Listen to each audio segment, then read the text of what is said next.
National chairman of a court party says Osun State has been under siege by persons he describes as anti-democratic forces who are determined to harass, intimidate, destabilize, and disenfranchise the electorate in Osun State.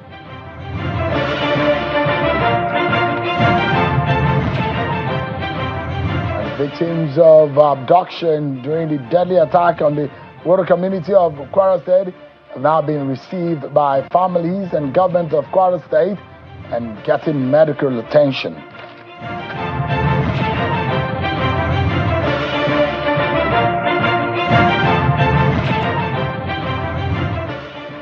Hello everyone, welcome to the program and thank you for joining in. This is Politics Today, live on Channels Television. I'm Sean Wakimale, live for you here in our Abuja studio. Let's begin by letting you know it was an emotional reunion for those victims abducted during the deadly attack on the Woro community in the Kayama local government area of Kwara State, who have now arrived in Ilorin, the capital of the state, following the rescue after spending several months in captivity. The victims arrived in the state capital yesterday night after regaining their freedom through sustained military operations and coordinated efforts by security agencies. They were reportedly transported from Niger State to Ilorin, where they were received at the Nigerian Army 2 Division Sobi Barracks. The rescued victims were subsequently moved to an undisclosed location where they spent the night. Some of the victims were taken to the hospital for medical treatment, and the victims were among residents abducted after armed attackers invaded Woro earlier this year, killing scores of people and taking several others into the surrounding forest.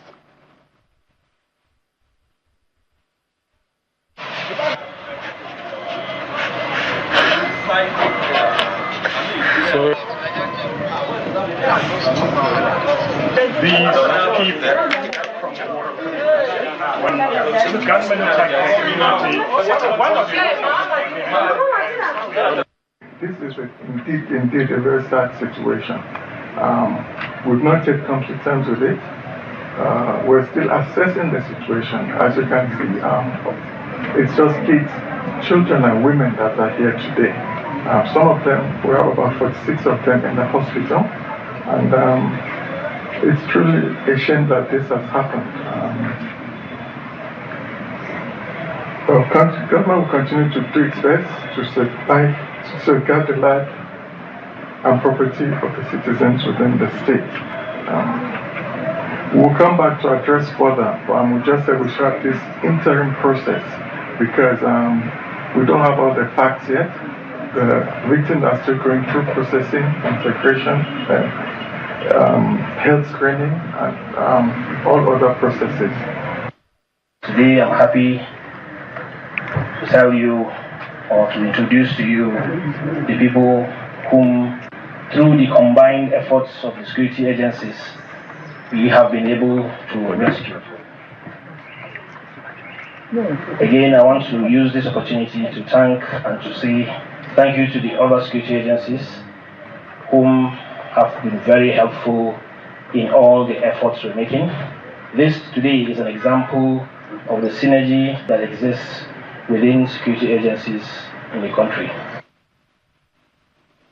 What an emotional reunion for them, and freedom at last after several months, weeks spent in the watch of bandits and terrorists in the forest.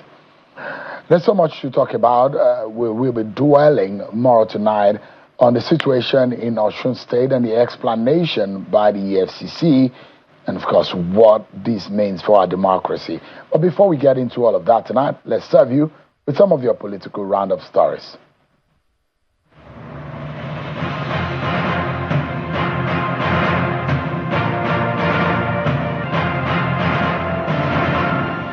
The presidential candidate of the Social Democratic Party, SDP, Prince Adewale Adebayo, has called for strict adherence to the rule of law in handling issues involving the Economic and Financial Crimes Commission, EFCC. Speaking on reports that the Osun state government's bank accounts were frozen during a news conference in Abuja, Prince Adebayo says he does not support calls for the resignation of the EFCC chairman, Oladipekun Olukoyede. He said the EFCC should be allowed to carry out its constitutional responsibilities independently without political interference. Adebayo explained that the EFCC operates within the law and other judicial supervision, adding that affected parties have the right to challenge the agency's actions in court. Ahead of the Osun governorship elections, the Inspector General of Police, Mr. Olatunji Disu, has read the Riot Act to political actors in the state, warning that the force will deal decisively with perpetrators of election violence. At a meeting with members of civil society organizations in Abuja, Mr. Disu says the police is determined to ensure a peaceful governorship election in the state. He assures residents of the state and all Nigerians that the Nigeria Police Force remains non-partisan and will deploy massively for the election. As preparations intensify for the August 15 governorship election in Osun State, civil society organizations under the aegis of polling unit ambassadors say it will deploy technology to strengthen election monitoring and promote transparency throughout the electoral process. The group says the initiative is aimed at ensuring that developments across polling units are monitored and reported in real time. Addressing journalists in Abuja, the Secretary General of the organization, Mr. Osa Osagbaye, says technology will be deployed to monitor activities across polling units, document incidents, and provide timely information to stakeholders, which will improve the speed of information gathering and verification, while helping to counter misinformation and disinformation that may arise during and after voting. The governorship candidate of the African Democratic Congress in Benue State, Herman Hembe, is committing to a single tenure of 4 years to support the emergence of a governor from Benue South senatorial candidate in 2031. The former House of Representatives member explains that the gesture is aimed at addressing the 50 years marginalization of the zone in the state. Mr. Hembe made the declaration at the presentation of his running mate, Mr. John Abba, in Makurdi, the state capital. Outgoing president of the Nigerian Bar Association, Mr. Afam Osigwe, has dismissed allegations of rigging and corruption that trailed the just concluded election of the association. He stated this after the inauguration of the executive of the FCT chapter of the association in Abuja. Mr. Osigwe explains that though there were technical glitches during the exercise, it did not affect the outcome of the election. Meanwhile, the FCT chapter of the Nigerian Bar Association has set up a task force to counter the activities of fake lawyers in the nation's capital. The chairman of the chapter, Mr. Yakubu Philemon, says the association will be partnering with regulatory agencies to ensure that no document is filed without the seal of an authentic lawyer.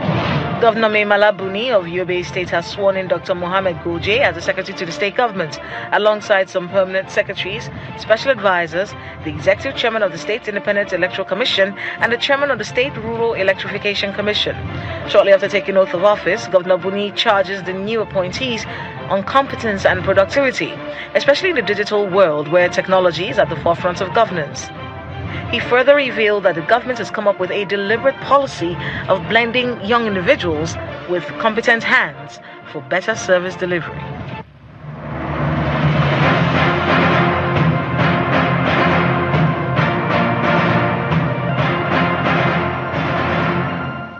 There you have it. You've been served with your political roundup stories. Well, as part of efforts to ensure a peaceful governorship election in Osun State, the national chairman of Accord Party, Mr. Maxwell Ngudem, is calling on President Bola Tinubu and the Independent National Electoral Commission, INEC, to ensure a level playing ground for all parties.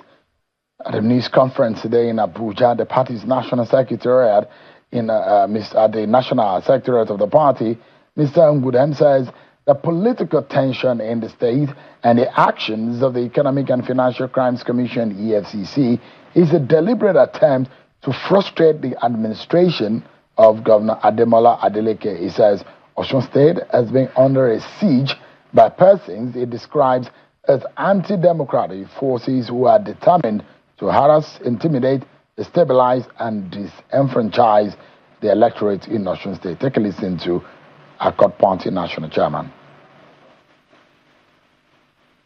One after the other, the grand plot to stabilize the Accord government in Osun State failed woefully, and will continue to fail as the people stand with their performing, compassionate, and visionary governor. The integrity of the election is essential for sustainable democracy in Nigeria. As the last second governorship pool before the critical 2027 general election. Accordingly, INEC should be at its best in conducting a free, fair, credible, and inclusive governorship election. The Commission should put its act together and ensure that all electoral materials are adequately test-run to avoid glitches and hitches. There should be no excuse whatsoever for poor performance. Bearing in mind the political tension in the state, expectations of the people, and activities of anti-democratic elements that want to force an unpopular candidate on the people. Accord calls on the international community, civil society organizations, election observers missions, the Nigerian Bar Association, the media, development partners, well-meaning Nigerians, opposition political parties, and all citizens of Osun State to rise in defense of democracy by speaking out against any conduct capable of undermining the credibility of the forthcoming governorship election. All right, just days before the voters in Osun State head to the polls, the battle over money, law, and political power has opened another front in an already charged election where we're seeing killings, violence in the state ahead of next upper week election. President Bola Tinubu directed the EFCC to return to court and seek the unfreezing of an Osun State government bank account, saying that while he respects the Commission's mandate, he is deeply embarrassed by the timing of his action and the impression it could create of federal interference in the election. The FCC insists it acted to protect public funds after detecting suspicious transactions and says an investigation involving about 11 billion naira has been underway since March this year. Governor Adeleke, however, calls the restriction unconstitutional and has taken the commission to court demanding a 2 billion naira in damages. But beyond the politics lies a significant constitutional question. How far can the EFCC go in restricting the finances of a federating state? What due process must it follow? And if anti-graft agencies are supposed to operate independently, how far can a president go in directing their actions?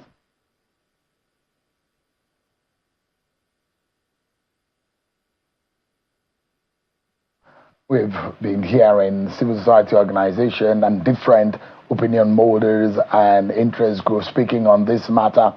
CISLAC is one of them. And today they were speaking to the press about this matter that is raising a lot of concerns, not only in Nigeria, and it's getting some international attention. Take a listen to CISLAC on this one. We have it on good authority that EFCC obtained an order of Federal High Court to freeze Osun State accounts.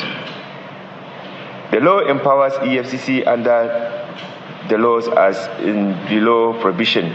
Section 7, Section 6 of the Money Laundering Prevention and Prohibition Act 2022 and Section 34 of the EFCC Establishment Act 2004. What is particularly troubling is the precedent created when President can publicly direct an anti-corruption agency regarding specific ongoing enforcement action, even where the President's intention may have been to prevent political abuse or protect essential government operation. Such intervention can create perception that anti-corruption investigations are subject to the presidential control. The President should not be seen to be acting individual or directing individual investigation or enforcement decision. Otherwise, it will create perception that the government is controlling, dictating, manipulating, undermining the independence of the anti-corruption. That is why it is a very dangerous sin. All right, then. There are so many aspects, angles to this story. On one hand is the power of a state as a federating unit in a federal system of government. And what a federal agencies of government, no matter what the agency does, whether it's an anti-graft agency or a regulating agency, whatever they do, and their independence in the face of what the president said to the EFCC, stop it, go to court, remove your order. And also the constitutionality of all of the actions. If there is any infractions on the state account, what should be done? And elections that is in the mix of the ruling party APC is also on the ballot. Could this mean in some kind of political interference? Is the APC hoping to rig the election through this means? Is Accord Party also involved, the government in the state involved in fraudulent activities? Let's get some insight on this one. I'm being joined by foremost Nigerian human rights lawyer and the senior advocate of Nigeria, Mr. Femi Falana, who is live for us from Lagos. Thank you so much, Mr. Falana, for your time tonight. Thank you, Jim. Thank you, Jim. Appreciate it. This is getting a lot of interpretation. There are a lot of debate over this matter, and it's concerning because an election is involved, and the government of the day and the Accord Party is saying the state is under siege.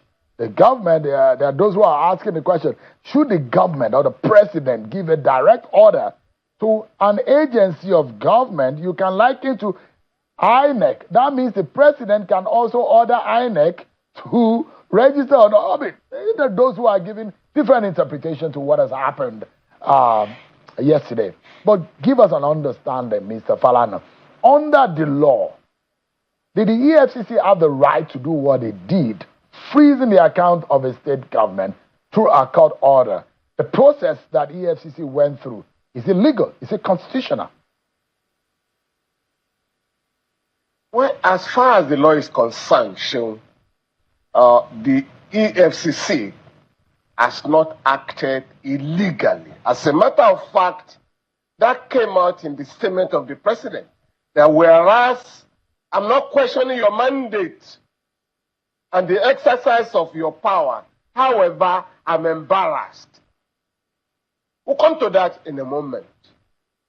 Under the law, the EFCC has the power to freeze the account of the federal government or of any state or local government in Nigeria.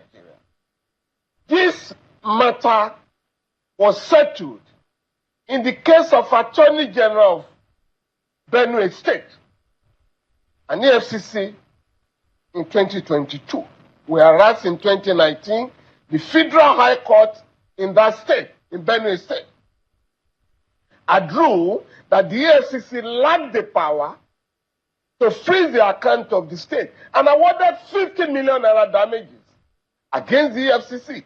The EFCC went to court, and in a judgment delivered, I think in September 2022, the Court of Appeal held that the EFCC has the power to freeze the account of that state and place PND of not more than 72 hours before obtaining a court order. That remains the law in Nigeria today. In 2024, the Kogi state government, joined by many state governments, challenged the investigation, probing of state accounts by the EFCC, ICC, or NFIU. And in a historic judgment, the Supreme Court examined all the relevant laws and came to the conclusion that these agencies have the power to probe the accounts of any of either the federal, state, or local government. That remains the law in Nigeria. That remains the law. If Nigerians, those who are concerned, want the law changed, they can go to the National Assembly. But for now, as of today, the EFCC has the power to freeze the account of any state, and in not more than 72 hours, has to go to court. In this instance, the EFCC went to court, and the Federal High Court intervene based on information provided by the state government, by the EFCC. The president referred to the order obtained by the EFCC. And as it should be done, the Osun state government has challenged the legality, the validity of the order, not the timing. Because we must also be very careful that we don't give a dangerous impression that when elections are 10 days away, 20 days away, 30 days away, the anti-graft agencies must turn the other eye. Don't look at the state or the federal government. And so, if funds are being moved to the tune of billions of naira, don't look at them. Don't look at those funds because elections are coming. It's a very dangerous impression that is being created. But in this particular instance, again, we engage in a lot of diversionary measures all over the place. A very simple and straightforward matter. The embarrassment alluded to by the president will have been handled by the Attorney General of the Federation. Because what the president said is that you have not exercised your power legally. You have a court order. However, I'm being accused of manipulating federal agencies in Osun State. Therefore, go to court and see how you can have the order vacated. Again, that is the duty of the Attorney General of Osun State. And in this case, the President of Nigeria will have advised the Attorney General of the Federation.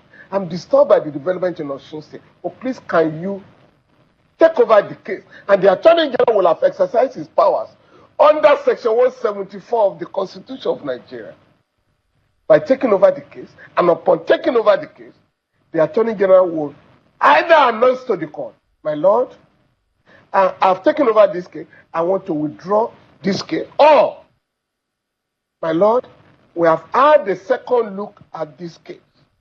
Based on representation made by Osun State government, we want to withdraw this case.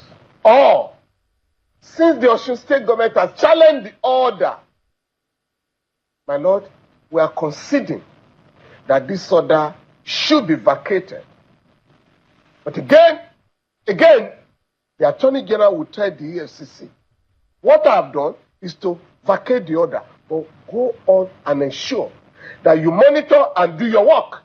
Because again, the court has said, the courts have heard, neither the EFCC nor the ICPC nor the NFIU can be prevented from investigating allegations of corruption, money laundering, looting of the treasury in this country.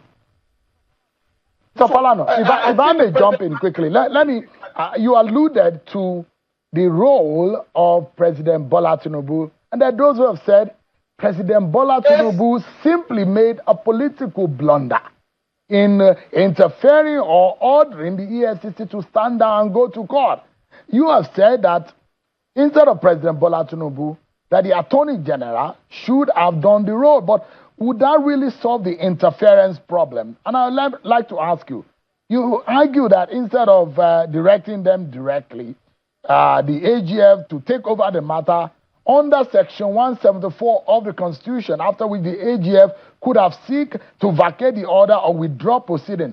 But if the president tells the AGF to take over an anti-corruption case, specifically to terminate it, haven't we simply changed the route of presidential intervention rather than eliminate it? Because the fear here and the concerns here, just a moment, sir, Section 174 concerns criminal proceedings. Precisely what proceeding exists here that the AGF could constitutionally take over. An investigation, an ex parte order freezing an application on an actual criminal prosecution, Mr. Falana.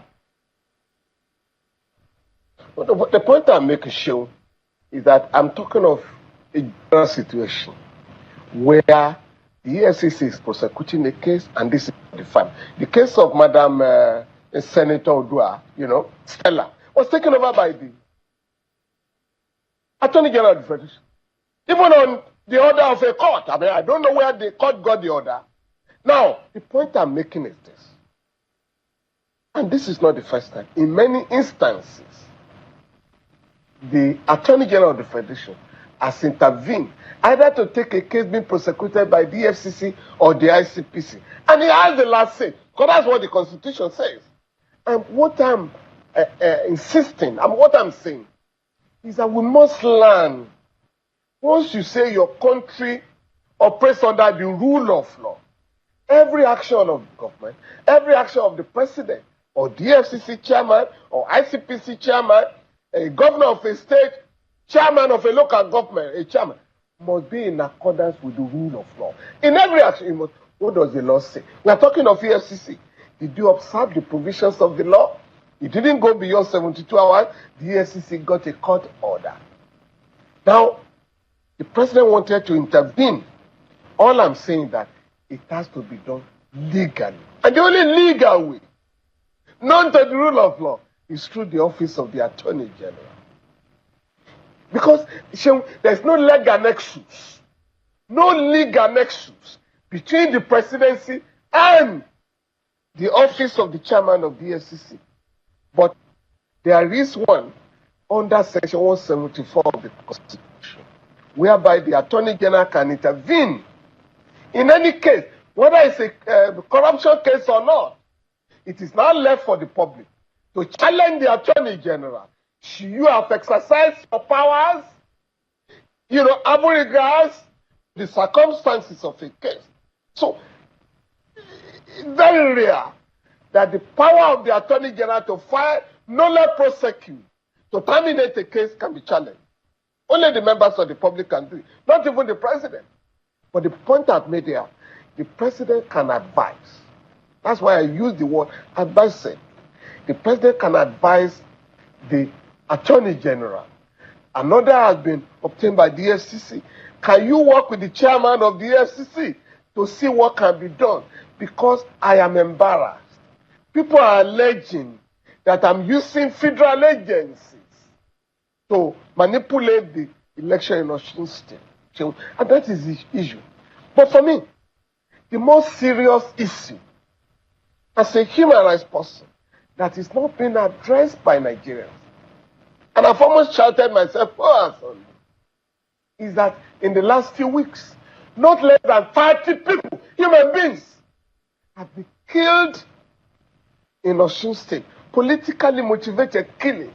I am not aware that any of the criminal elements involved in killing people have been charged before the court. And if you don't arrest them within the next few days and put them behind bars, they are going to be on the prowl to kill more people before or even during the election in Osun State. The bigger question here is whether a federal agency of government at the federal level, at the national level, can cripple the activity, financial activity of a state government. The question, why freeze the source of the account rather than trace the alleged suspicious transfers, identify the corporate recipients, and seek targeted orders against those destination accounts? These are some of the issues because the state government has gone to... No, Sheon, nobody can support any agency, whether the federal government of a state, to cripple the functions of any state government. But mind you, from the information at the disposal of the public, only one account was involved, not all the accounts of the state government. Mind you, in any case, once the court has ruled that the EFCC has the power to stop the criminal diversion of public funds, whether elections are going to take place tomorrow or in 10 days' time, that's what Nigerians may have to review now. At what stage can the EFCC and ICPC, or even the police, stop making arrests, stop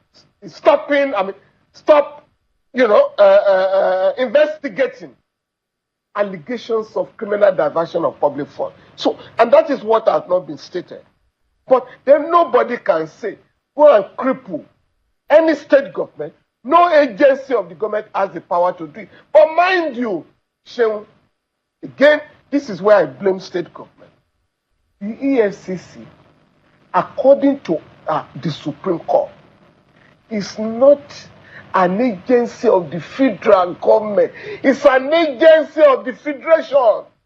And according to the Supreme Court, in a situation where we operate cooperative federalism, these agencies are to be controlled by the federal, state, and local government. It's like the police powers. Instead of controlling police powers, in line with the provisions of the Constitution, by the President, the governors, and the IG, the governors have abdicated police powers to the President. They are now talking of state police.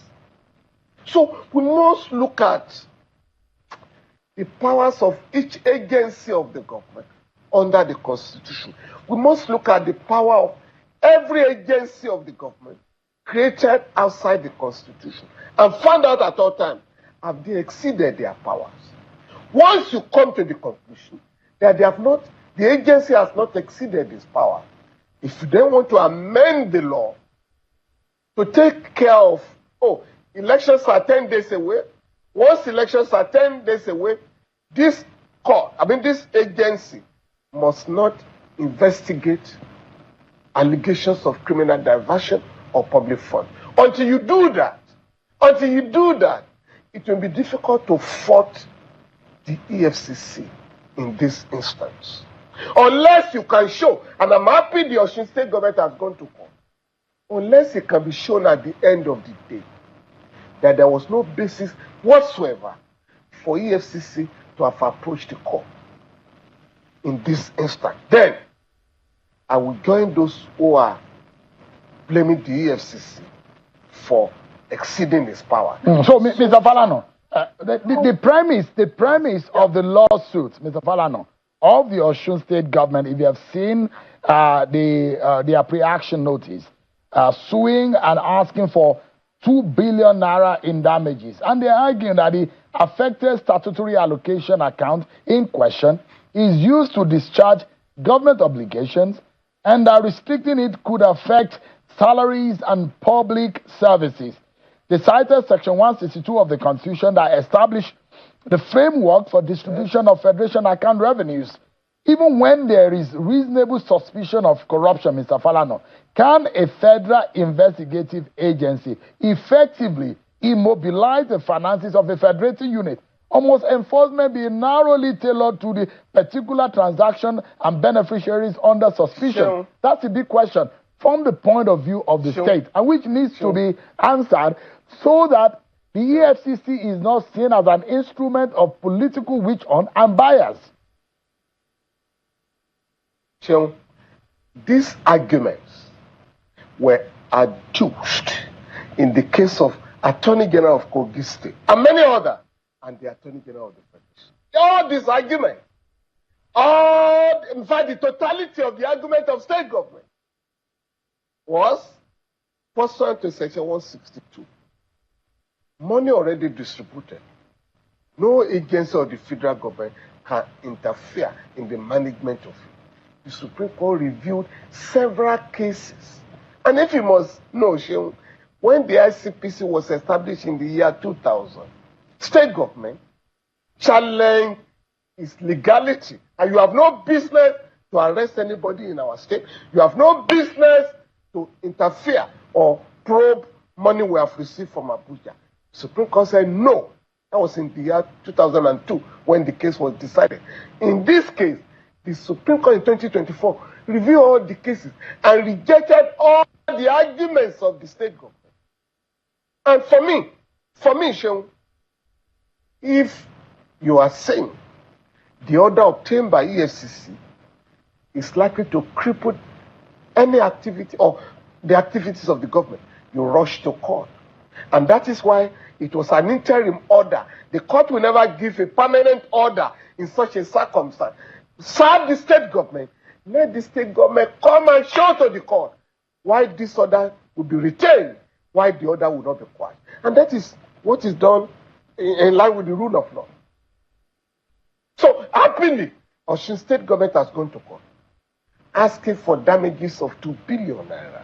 I expect the EFCC to respond to the case. And it's in the interest of EFCC and Osun State government and other state governments in Nigeria, to have that case determined, one way or the other, so that the EFCC can go to court and say, this is the basis of our intervention. The court will then look at it and say, oh, you acted properly, you didn't act properly. 2 billion naira should be awarded or should not be awarded. Because the state government can, in fact, be penalized if there is no basis for the action. Mr. Falana, give me a moment. We go on a break, but when we return, with this action of the EFCC and the reaction from the president and the action that followed, to those who believe that the election of 2027 might be in the mix and can be under threat. Is that the case? I guess tonight we'll be giving insight when we return. Join us again.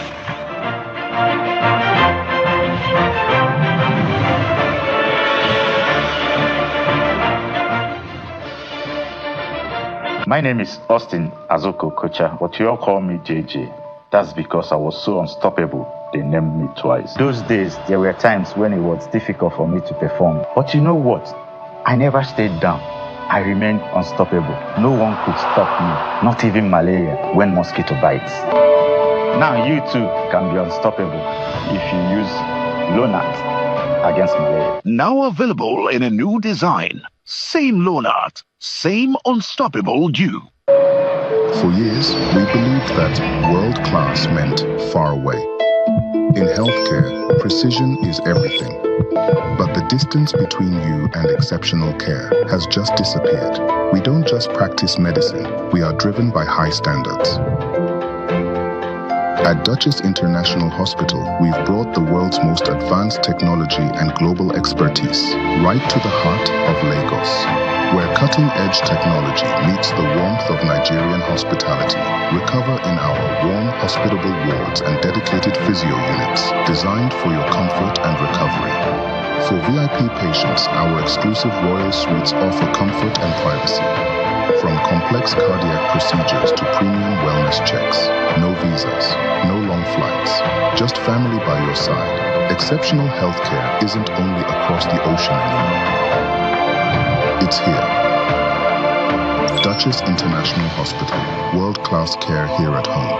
Experience the new standard.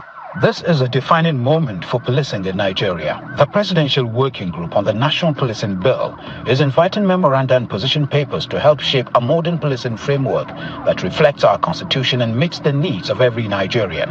Whether you represent a government institution, a security agency, a legal body, civil society, academia, the private sector, or you are a subject matter expert, your knowledge and experience matter.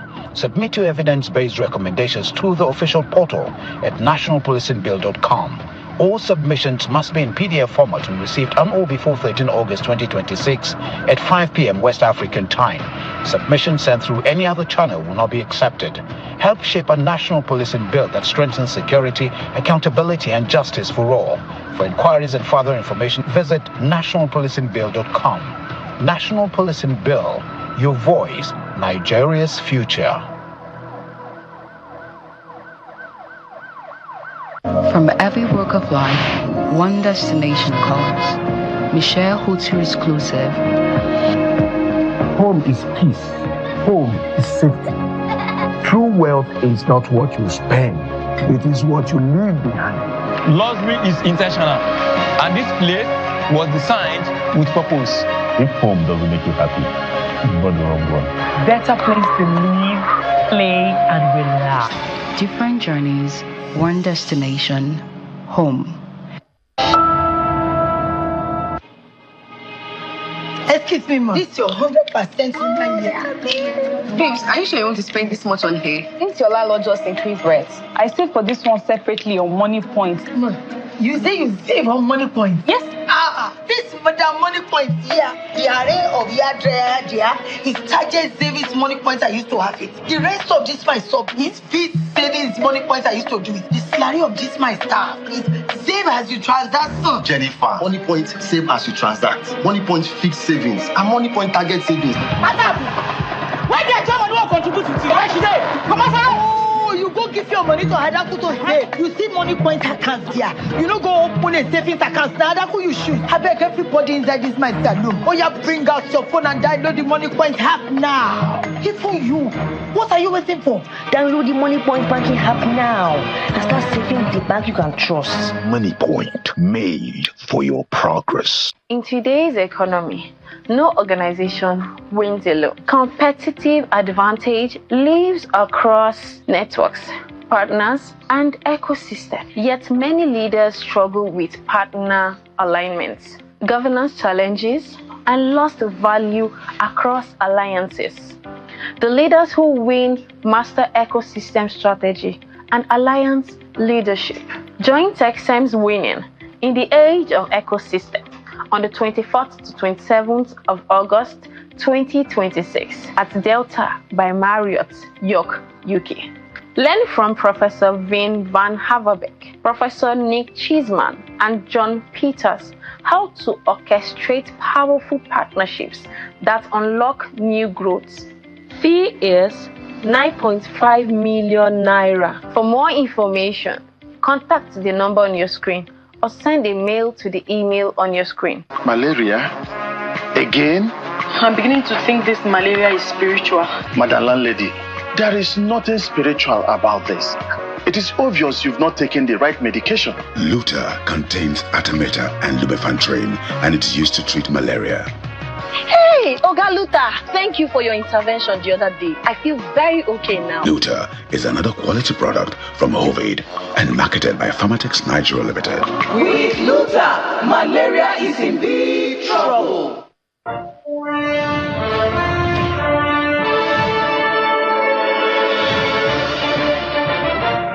Thanks so much, everyone, for staying with us. Mr. Femi Falana, human rights lawyer, senior advocate of Nigeria, has been speaking with us on the controversy and issues raised with the freezing of the bank account of Osun State, the lawsuit, and President Bola Tinubu's intervention. Thank you, Mr. Falana. There are those who are asking, thank you, where is that court order? In fact, there are suspicion that there may never be any court order. The question is, does the EFCC even need a court order to freeze a bank account of a state government? Have you cited the court order? They say nobody has seen the court order. The state has not been served the court order. Well, if an order is made against you, you have the right, in fact the duty, to ensure that you get the order. The EFCC has a duty to serve a certified true copy of the order on the Attorney General of Osun State. Osun State government has gone to court, and I also expect that the Osun State government will have found out which court issued the order and then file an application to vacate the order.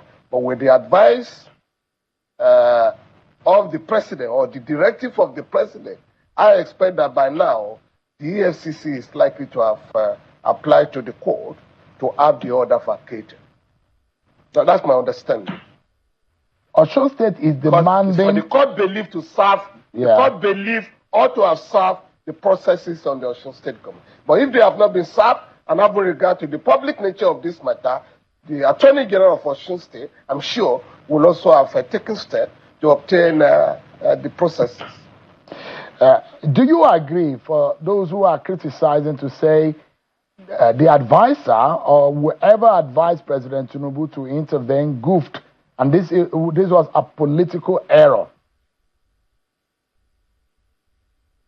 Question, I think the president is a politician. He acted politically.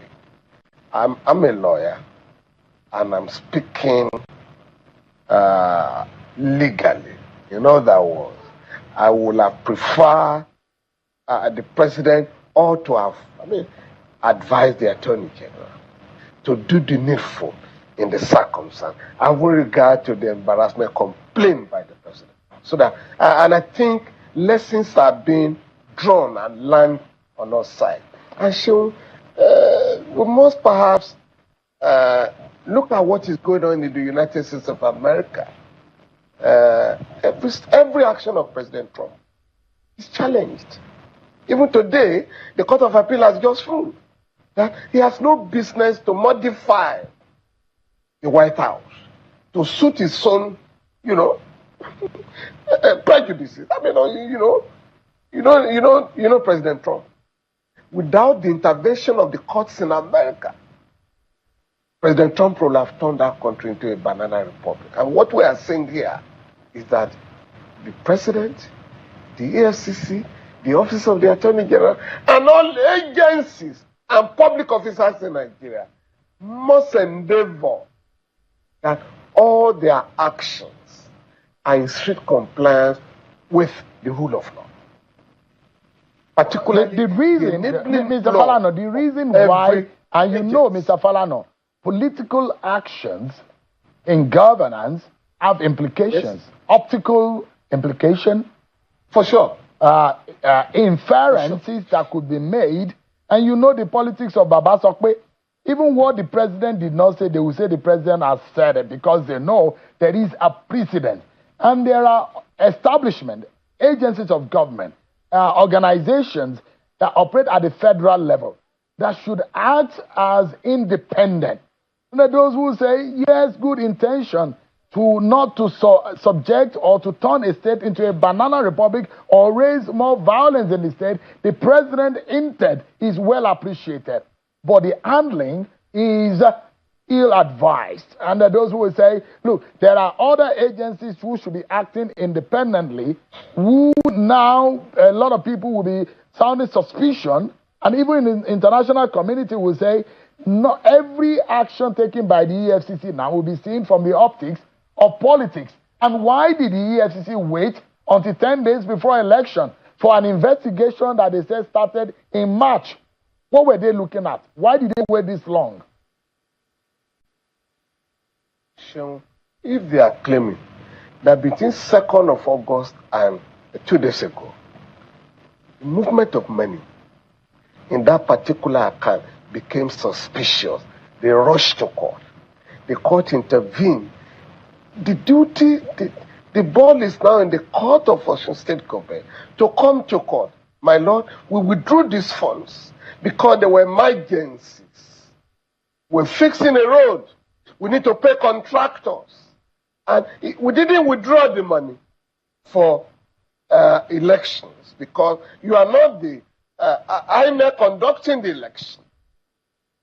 And so if there are logistics that will be involved in the election, you have to convince the court. But you see, I think we need to look at our agencies and see how we can strengthen them so that they can discharge their duties in the interest of the country and not to suit and not in the interest of the government in power. And that is the essence of bourgeois democracy, that institutions will act whether the president is happy or not. And again, as I said, that is a point being made in America. So President Trump, who believes he can do and undo, he can do anything, is being told by the court regularly, you have no powers. Your executive powers, executive orders are illegal. Not once, not twice, over 150 court orders in the last 3 years or thereabout. So we must also get to that stage in our country where we strengthen the EFCC, the ICPC, the NFIU, the Nigerian police force, and others, in a way that they will act always in the interest of the public. Whether the elections are 24 hours, away, or 36 hours, or 10 days, or 1 month, we must ensure that nobody takes advantage of the circumstances in which a state might find itself, or even the federal government, to then say, oh, they have said we should not act 10 days to the election. Therefore, we will not do anything. We will fold the arms. The ICPC will not do anything. The EFCC will not do anything. Then after you will not do anything. Because elections are 10 days ago. Whereas, the duty is also on state government to ensure, and the federal government, that we do not, fiddle. We do not toil with the funds of the government meant for public service. I think this is the whole thing. But if, going by what has happened here, with respect to the accounts of Osun State government, the government has gone to court. And it's good that the government is not saying, oh, because the president has intervened, therefore, we are going to drop our case. No. The Osun State government must be encouraged to pursue this case to a logical conclusion. But I can assure you, Sean, the Federal High Court judge that will determine this case is likely to say, I am bound by the judgment of the Court of Appeal to declare that the EFCC can freeze any account on its own and not more than 72 hours obtain a court order to validate it, an interim order, or the Supreme Court judgment that says the EFCC, NFIU, and ICPC are empowered to probe the accounts of all authorities in Nigeria. That is where we are. If anybody is dissatisfied by the decisions of the court and the way it is done in all countries that proclaim to operate under the rule of law, is to ask for amendment of the law so that the EFCC will not. All right, Mr. Falana, just give me a moment. Give me a moment. It does look. Let's get, because there are those who are objecting to what the EFCC did. I'm being joined by the counsel to Osun State, Professor Adeke Lekun, who senior advocate of Nigeria, who thinks that the EFCC does not even have a court order. Prof, good evening. What is the position of Osun State? You are of the opinion that Osun State, the EFCC did not have a court order. Do you have evidence to that? Good evening, Sean. Thank you so much for this question. You recall that after the letter was written to the First Bank in Osun, which in turn transmitted the letter to the state government. The requirement of the law in this regard is that a court order must be issued and served on especially the First Bank. The letter was forwarded to Osun State government, where the First Bank confirmed that no court order was attached to it. Later that same day, the EFCC made a statement that they needed to go in swiftly in order not to start to transfer the monies in the statutory allocation account. EFCC never mentioned. They were trying to justify their action, that if they do not do it, yes, we agree there are some provisions of the law that says that EFCC can. But if you interpret this in conjunction with Section 7 of the MLA, it says that there must be a court order served on that party. You can't just go in and say, we are using our power vested in the chairman of EFCC to now put a PND on the state government statutory. But let us say, Prof, is it mandatory in the powers of the EFCC, on the EFCC Act, don't they have power on the suspicion of a fraudulent act to act even without a court order? But the powers conferred on them by the act, the Act of Parliament. See, in this regard, EFCC must get a court order. The laws are there. What about the 72 hours provision as prescribed by the law?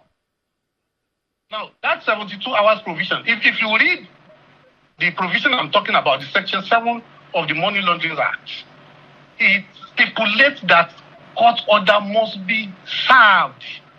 It is there. How are you sure that they don't have a court order? Because what you are inferring is as though that the EFCC is a lawless organization. They said they've been investigating. A few officials of the government have been invited by the EFCC. Yes. They have been inviting people even since March, as they claim. But if you have a court order, the requirement of the law is that you must serve the court order in conjunction with the letter. It must be there. So this is so clear.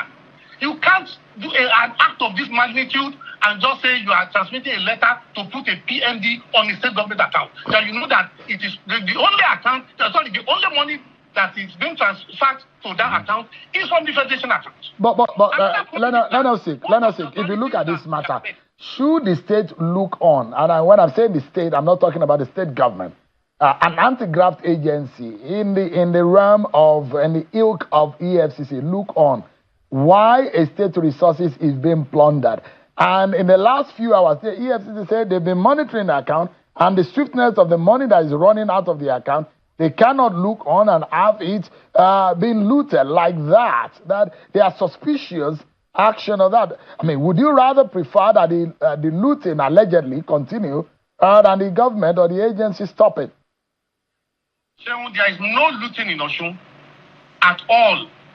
Number one of the requirements is that if you must know that the source in which this money is coming is from a suspicious source. The only money that is being transferred into that account is from the federation account, from the federal government. That's one of the requirements. So quickly, let us say, Prof, give us an understanding. Now, it does look like the president has intervened. Is there a need for an action in court again, seeking a relief from court or 2 billion naira in value? Well, it depends on what my client thinks, which is the Osun State government. If they give us the go-ahead, but I think I will believe that it should be tried. Okay. The EFCC have been arresting a lot of farmers in Osun State for almost 3 months. All right. They will just invite 8 people, Prof, 10 people. Yeah. They will interview them and just release them. Prof, we need to go now. I think we are in democracy. Yeah. And this thing needs to be tested. Okay. Until if the client says, oh, please, let's hit our sword. All right, Prof. But this is a democracy. Thank you so much. Thank you, sir. Thank you so much for your intervention. I appreciate your alert, the alert for you to be able to clarify a few issues. But let me allow Mr. Falana, or just about 30 seconds or so, to close the program for us. Are there lessons learned, and what is the way forward? I think the way forward is to for EFCC to join issues with the Osun State government. The Osun State government has gone to court. And this is the way it should be done in any civilized society. It's now the ball is in the court of the EFCC to publish and react to the case and show the public and the court of law the basis of his intervention. And once that is done, it will be clear to the court whether the EFCC acted properly or improperly. For me, I think that is the way it should go. And next time, as I said, the Attorney General's office should have been asked by the president to intervene in the matter. NFC, thank you so much indeed for your time. I appreciate it as always. God bless you. Thank you. Thank you so much, everyone, for watching. I'm Sean Wakimbale. On Sunday, I don't want to let the cat out of the bag, but of course, an interesting conversation you don't want to miss. 8 p.m. on Sunday. I'll see you, everyone. I'm Sean Wakimbale. God bless Nigeria.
Thanks for staying with us here on Channels Television. A warm welcome to News Track. I'm Ayotunde Balogun. These are the stories and reports we're tracking for you at this hour. Victims rescued from the Woro kidnapping ordeal have arrived in Ilorin, the Kwara state capital, bringing with it scenes of huge relief and hope, not just for the families, but for residents as well. Many of the survivors, including women and children, are undergoing urgent medical treatment provided by the state government as they now begin the difficult journey of recovery after days of fear and uncertainty. Addressing the victims, Kwara State Governor Abdurrahman Abdulrazak says their rescue by security agencies is a joyous moment as he assured them that everything will be done to prevent future attacks.